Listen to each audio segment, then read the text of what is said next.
and gentlemen, this is episode 4. It's your boy Raheem coming at you live from the 905 and the 416 with your boy Amir. These are the thoughts of a millennial after hours. Now, first of all, before we get in, we got a jam-packed episode, but before we get in, I have a public service announcement to make. And cameraman, I need you to bring this camera right up front. Like, I need you to right in here, man. I want it right up front, okay? Because I'm about to talk to the viewers, I'm about to talk to the world, and I'm about to let them know that episode 3, we did it, ladies and gentlemen. By the way, if you haven't seen episode 3, you guys are missing out.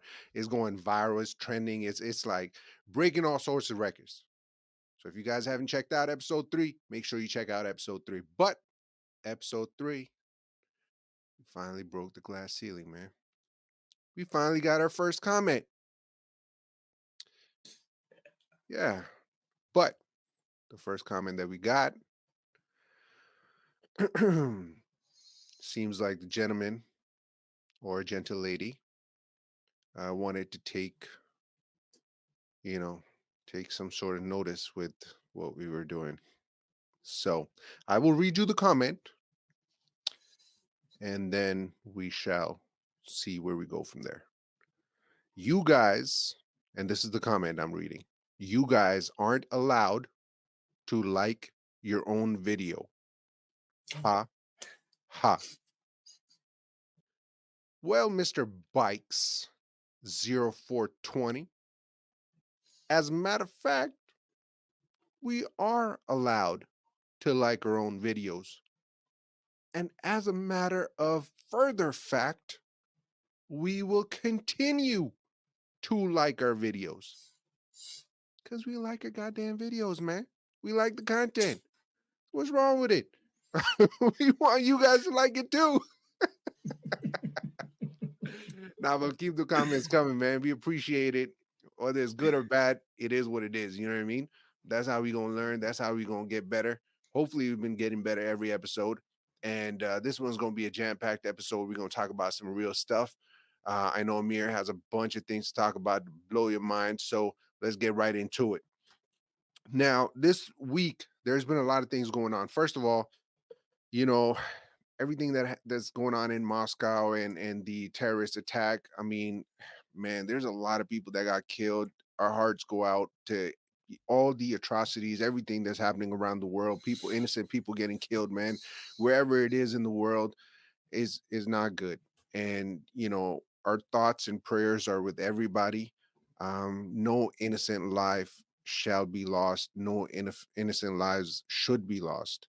That's what we stand by here at After Hours. So, definitely our thoughts and prayers with anyone that has lost anybody through whatever, all the unrest that's going on around the world. Now, I wanted to talk about, so the last episode that we did, I got a lot of comments, and so you guys got to understand, the first few episodes that we're doing, we're basically pushing these episodes out to our friends, family members, extended networks, and getting a lot of feedback and a lot of comments. And what we do is we try to improve it every single time based on some of these comments. Now, it also sparks some good debates, some good conversations. One of the conversations that recently started from, the past couple of episodes is one of my buddies got into I wouldn't say an argument, but like a discussion about why I'm so against Biden. And he's like, you're right winged and this, that, and the other. And to be honest with you, I would consider myself center right. Amir, what do you think? Like, where are you at in the political spectrum? Man, I think even in my last episode, I made a comment that if today was election day and I was gonna go vote, I was gonna vote for Trump. Yeah. I mean, that kind of tells you where I stand. That says it all. Absolutely. Yeah, So yeah. so what I wanted to do is, before I address why I'm against Biden or the entire Democratic Party for that matter, I wanted to play something for you guys, and then I wanted to get into it. Okay, so bear with us and watch this. Statement. It's submitted to the record, part of our proceedings. I have a quick question. simple. Is it your testimony today that you personally witnessed President Joe Biden commit a crime? I believe the fact that he was sitting with me while I was putting together a business deal. Did you witness the president commit a crime? Is it your testimony today? Yes. And what crime have you witnessed? How much time do I have to go through it? It is simple. You name the crime. Did you watch him steal something? Corruption statutes, RICO and conspiracy. What is it? What is the crime, sir? Specifically. You asked me to answer the question. I answered the question. No. RICO, you're obviously not familiar with. Corruption Excuse me, statutes. sir. Excuse me, sir. Excuse me, sir. RICO is not a crime. It is a category. What is the It's a category of crimes that you're then charged You under have charges. A long 100. You have charges. Sir, please want me to name the exact statute under RICO? Yes. Well, it's funny. In this committee room, everyone's not here. There's over 18 all right, sir. I reclaim my lawyers time. that went to law school. I I'll reclaim my time. To you guys okay, to thank define you, the sir. I statute reclaim my under time. RICO. Clearly, what we are seeing here today is a continuation of the 15-month saga of the Republican majority lost in the desert. Impeachment 101.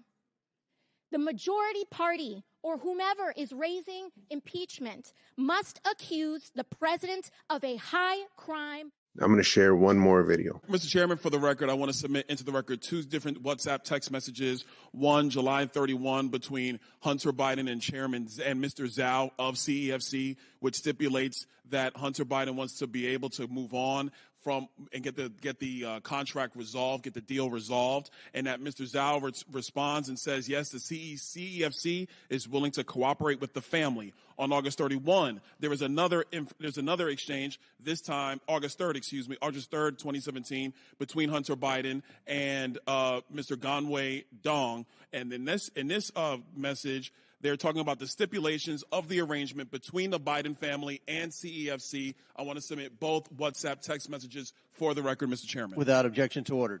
Okay, now to the money flow, because this is where the rubber meets the road.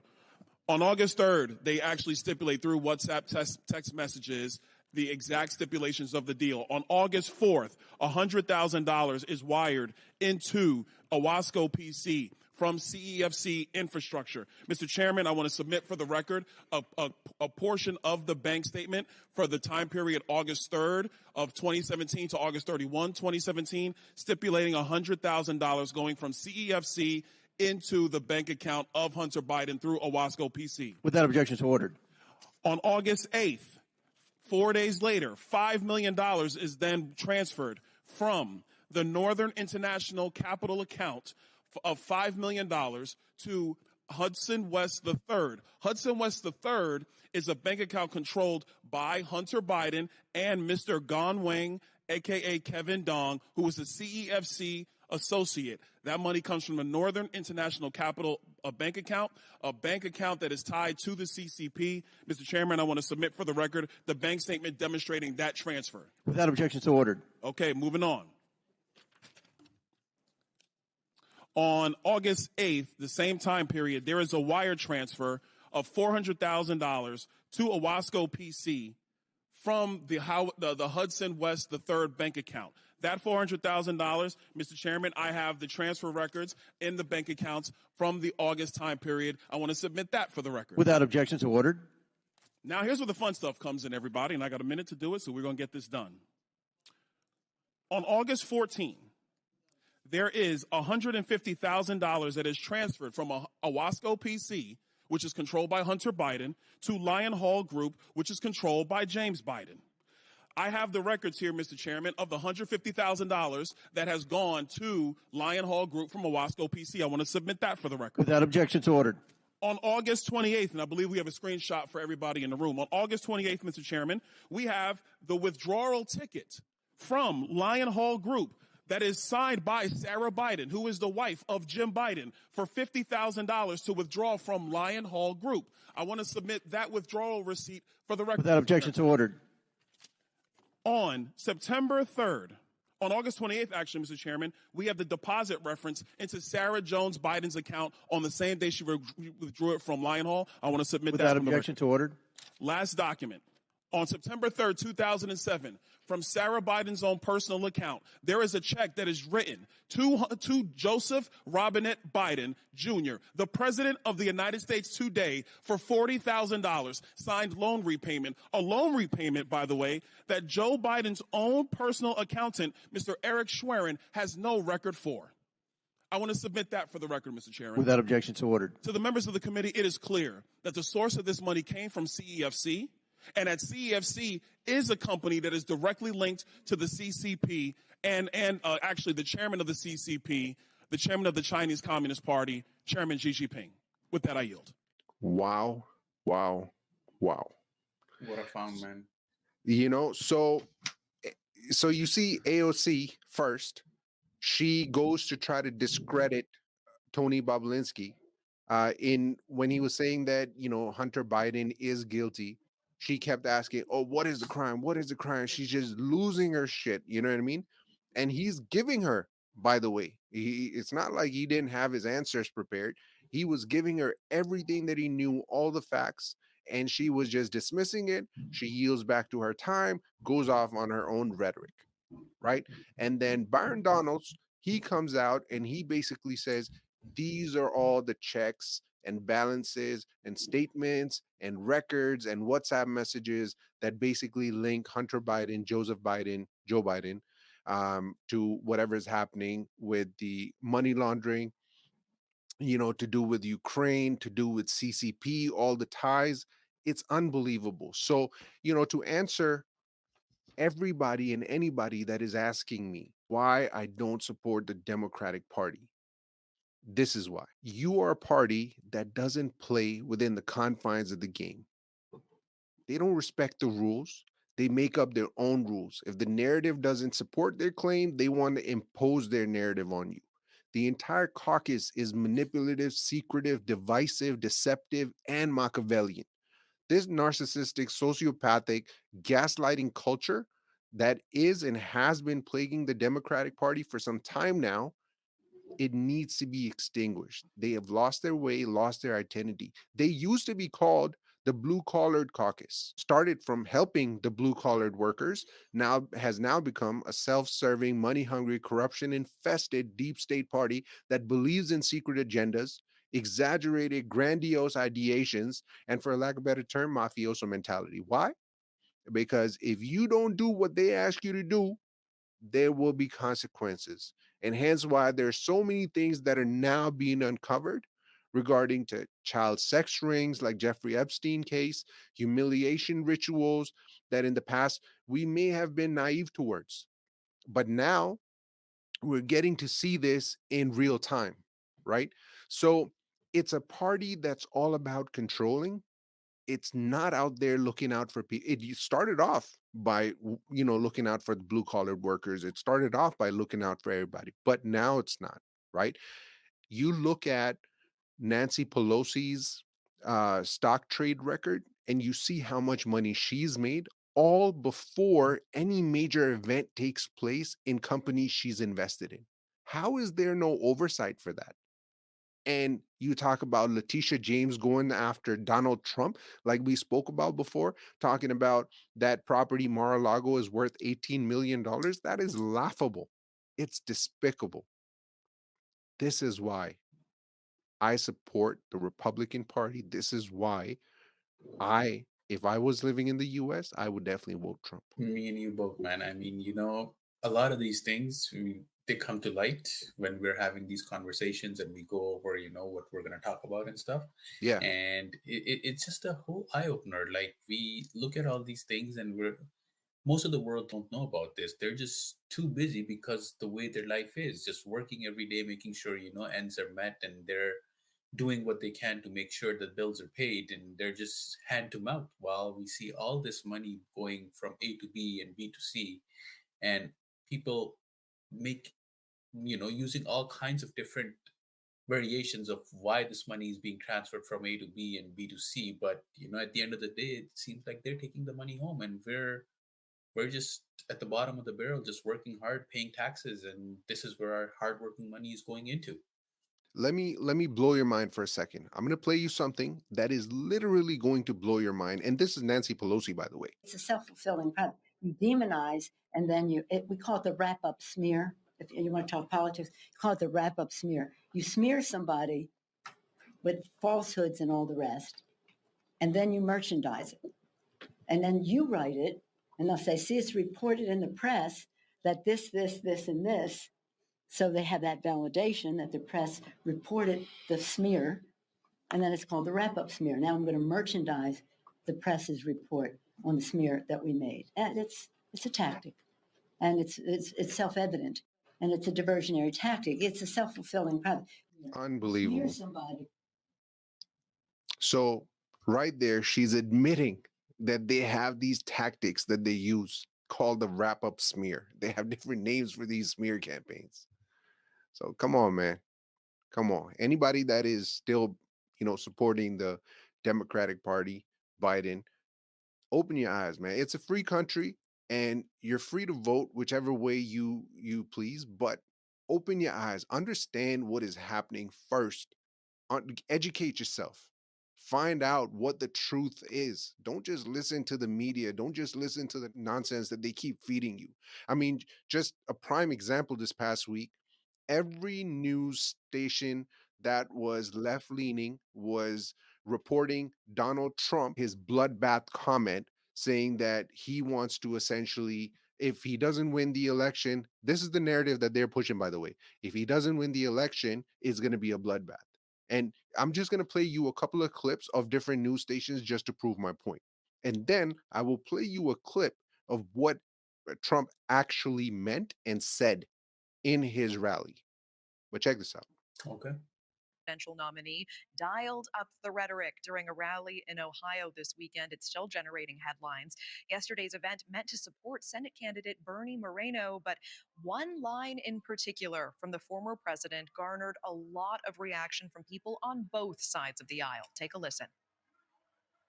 If I get elected, now if I don't get elected, it's going to be a bloodbath for the whole. That's going to be the least of it. It's going to be a bloodbath for the country. That'll be the least of it. So what can be gleaned from Trump's late? You see that? They basically just stick to their rhetoric. They just stick to what they want you to believe, and that's it. Now, hang on. I'm going to play you another one just so that you guys can't say that that was just one specific news channel or whatever. And made a dire prediction of what would happen if he is not. Now, if I don't get elected, it's going to be a bloodbath for the whole. That's going to be the least of it. It's going to be a bloodbath Trump for the warns country. a bloodbath if he loses in November. Yeah. Right? So this is what they want you to believe. And now check out what he actually said, just to put it in context. But if you look at the United Auto Workers, what they've done to their people is horrible. They want to do this all electric nonsense where the cars don't go far, they cost too much, and they're all made in China. And the head of the United Auto Workers never probably shook hands with a Republican before. They're destroying. You know, Mexico has taken over a period of 30 years, 34% of the automobile manufacturing business in our country. Think of it. Went to Mexico. China now is building a couple of massive plants where they're going to build the cars in Mexico and they think that they're going to sell those cars into the United States with no tax at the border. Let me tell you something to China. If you're listening, President Xi, and you and I are friends, but he understands the way I deal, those big monster car manufacturing plants that you're building in Mexico right now, and you think you're going to get that, you're going to not hire Americans, and you're going to sell the cars to us. No, we're going to put a 100% tariff on every single car that comes across the line, and you're not going to be able to sell those cars. If I get elected, now if I don't get elected, it's going to be a bloodbath for the whole. That's going to be the least of it. It's going to be a bloodbath for the country. That'll be the least of it. But they're not going to sell those cars. They're building massive factories. So clearly, you see, he's talking about the auto industry and he's talking about the tariffs that he's going to impose. And if he doesn't come in, he's talking about it being terrible for, the American people because they're literally taking American jobs away. Exactly. And I'm thinking, like you mentioned, 34% is already there. Yeah. And now, if we're going to take even more and all of this is going to go to China, then what about the people working in the US? What about all the labor force for the US? What are they going to do? They're going to go work in factories, make boxes for the cars? Yeah.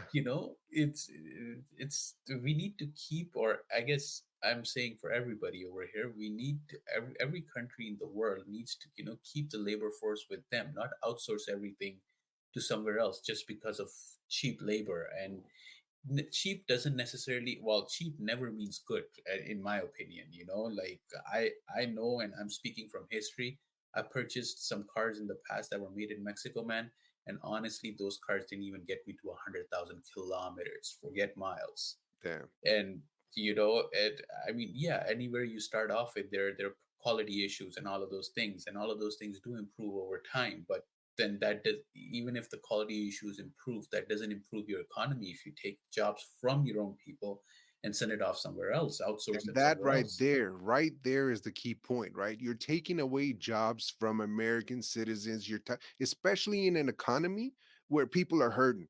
People are hurting to pay their bills. People are hurting because of the inflation, because of Yeah, the gas prices, the exactly. grocery prices. And it's the same thing in Canada, right? It is the Exactly. exact same thing that we're facing in Canada, which is why in Canada, everybody wants Trudeau out. I don't know if you know this, and I don't know if the viewers, the listeners, they know this.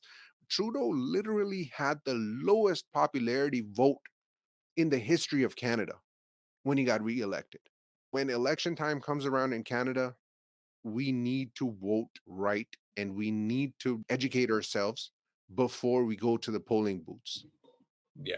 Yeah, exactly. That's all I can say, man. I mean, I'm definitely going to support my boy Pierre, but yeah, that's where Yeah. I'll leave it. No, everybody has the right to choose who they want to vote for, man. But the best we can do over here is just send the message out to, all our viewers to think about it for a second and make sure whoever they're voting for is that person going to be beneficial for the country and Yeah, beneficial for them? Is that person going to help them put more money into their pocket? Is that person going to make sure that they can afford housing, or its population can afford housing, and they are able to make all ends meet and have some kind of disposable income for themselves at the end of the day? It's like, yeah, even today, like right now, I mean, it's been a trend in Canada that in most houses both the partners work while the kids are going to school, or if they have kids, and if not, then both the partners are working and just working hard all day every day. But yeah. with all this inflation and all this rising costs of everything, not just living, but not just grocery or gas, but every single thing that we do, even if we go out to a restaurant or something, the bill that used to be $50 for two people is now jumped up to almost $80-$90 for two people, right? Oh yeah.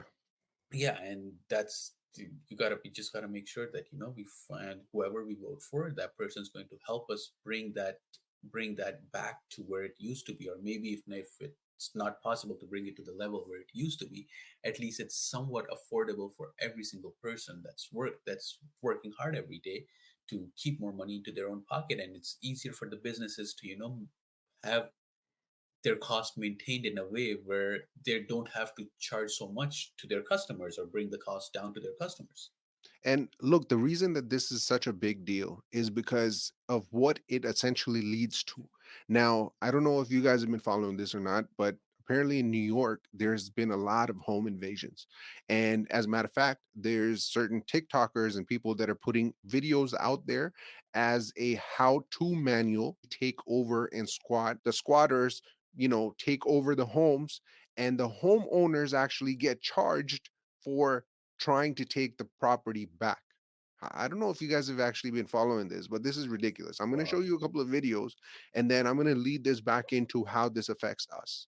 Now, check this out. Yeah. Wait for you guys to see this, man. Mi gente, he pensado invadir una casa en United States, ya que me enteré que existe una ley que dice que si una casa no está habitada, podemos expropiarla. Capichi, muchachos, aquí en United States también se aplica la de invasión de terreno. Y creo que ese será mi próximo negocio. Invadir casas abandonadas, ya que me he buscado unos códigos con mis amigos africanos y me dijeron que ya llevan como 7 casas expropiadas. Y como dice el dicho, papi, hay que buscar la vuelta. Y la vuelta ahorita mismo es invadir casas, ya que nos encontramos en situación de calle y es la única manera que tenemos para no vivir en la calle y no ser una carga pública. Capichi, la ley dice que las casas abandonadas, deterioradas y que esté en mal estado, podemos llegar y repararlas, vivir en ella y si podemos venderla, hasta pedir créditos con ella. ¿Qué dicen ustedes? So this is what's going on, man. This is like it is literally a crisis, a migrant crisis with the open borders. And before you know it, this is going to start moving north to Canada. And this is how it affects us. This is why it affects us, right? There's Definitely. there's how-to manuals out there now. And just to kind of add on to that story, so in New York, just this past week, NYPD is looking for squatters who beat and stuffed a woman in a duffel bag after she found them in her home. The squatters then left with the woman's car. 52-year-old woman who stopped by her late mother's apartment to get her ready for a family friend to move in, and they found her body, her lifeless body, stuffed in a duffel bag inside a closet. She was literally beat to death Wow. by two squatters, a man and a woman, that then took her car and took off. And the police is still looking for them. I think now they've identified who the squatters are, but they're still searching for them. And that's just one story. There's another story where a landlord walks in, squatters. The squatters called the police, and the police actually arrested the owner of the property. And Wow. Canada's not far behind, right? With Yeah, the landlord and tenant rules and laws that we yeah. have here, especially in Ontario, Yeah, man. we're Doing not far things behind. So, I mean, if it's you guys are comfortable, if you guys think that this is, this is just happening down like below us in a different country and it's not really going to affect us, come on, man, wake up, open your eyes. no, and whatever happens in US trickles down to Canada. We're Yep. connected in everything, good or bad. So we got to think about it, and we got to prepare ourselves accordingly. But when things like this are happening, someone needs to step in and someone needs to say that, okay, enough is enough. We need to put a stop to it, and we need to put a stop once and for all, not just a band-aid solution where Yeah.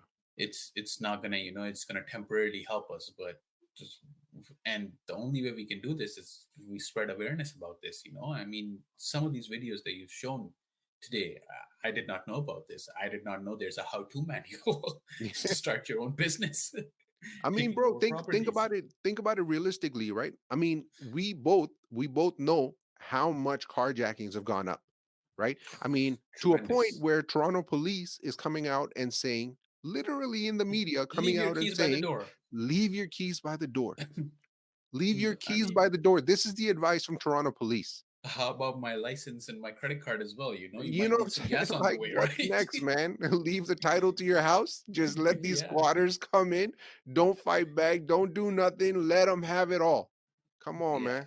Come on. I Let's get mean, real. Let's get serious.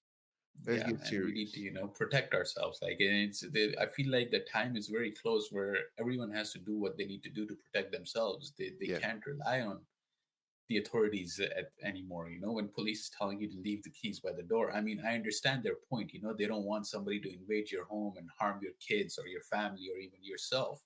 I understand that perspective, but Go to the telling root consume problem. Fix yeah, it, telling man. Do your to job. leave the You know what I keys at mean? the Like, door is go to not a the root root problem. problem. Yeah. Yeah, it's Unbelievable, not a man. solution. So we need to start thinking on a much bigger scale over here to make sure that these things are, these things stay where they are and then they stop instead of spreading even more. Yeah. This is getting me riled up, man. All right. Yeah. Let's switch Maybe. gears. And Yeah. I know we want to keep this episode short. So let's jump into the incredible facts you found out about Antarctica. Oh, okay. Yeah, let's Yeah. switch gears completely. Okay. So let me start off. I was doing some research and did you know that there was a treaty signed back in 1959 by several countries of the world that they're not going to allow visitors to go into Antarctica and explore all over the place.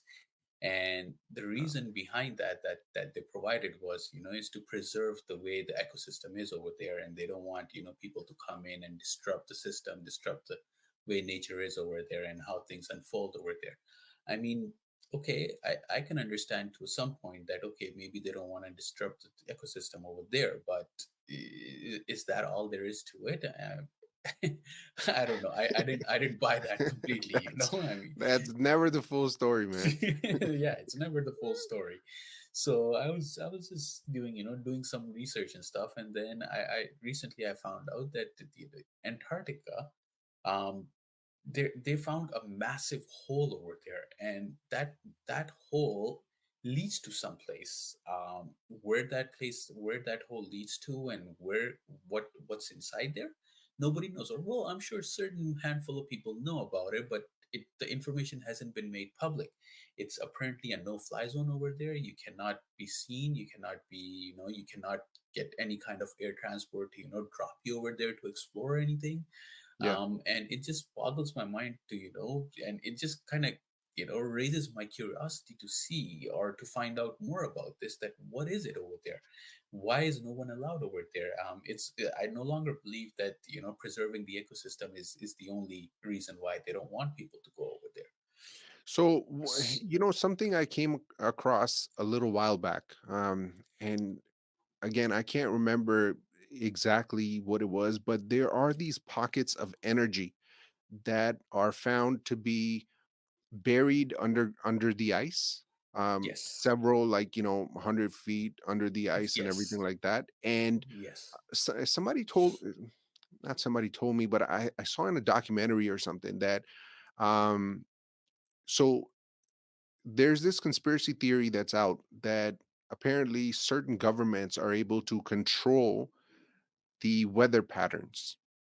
For Okay, example, they're I've able to heard that control, theory. yeah, able to control tornadoes, hurricanes, tsunamis, even different, storms or whatever that's coming. And that's one of the reasons or one of the ways that they're able to control certain countries if they don't follow by what, the leading Right. nations are saying, right?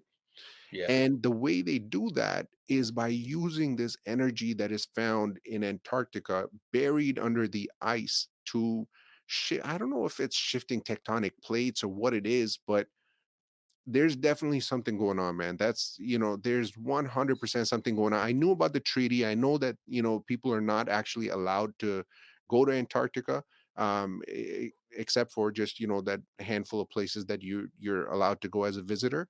And Yeah. different nations have their sovereignty set up with, border lines and everything like that. So I knew about that, but there's definitely something more to it.